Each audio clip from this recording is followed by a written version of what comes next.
ما الذي ترتديه؟ سروال. أي نوع؟ سروال التسوق، ترتديه عند التسوق، يجلب الاحترام. إذا لما لا ترتدي قميصا؟ أتعلم إنك تسأل أسئلة كثيرة، ثم إنه ليس لدي النقود. لماذا الماء يصدر صوتا عندما يغلي؟ لأن الجراثيم تطلب النجدة. فسر لي، لماذا القطار مهم؟ لأن تحته خطين. وما هي الثورة يا جامبل؟ هي زوجة الثور يا داروين. وما تعرف الصخور الراسبة؟ هي التي تذاكر طوال العام ولا تنجح.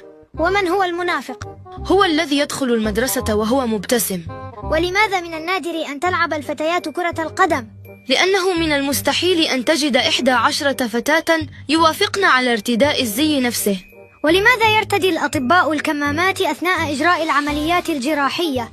لكي لا يتمكن أحد من التعرف عليهم في حال فشلت العملية. حجر ورقة مقاس. أنا فزت. عما تتحدث؟ اخترت الحجرة، أنا اخترت المقص. المقصات تقطع الحجارة. المقصات لا تقطع الحجارة. من أين تأتي الحظة في رأيك؟ حسنا، فلنلعب مجددا. أنا فزت.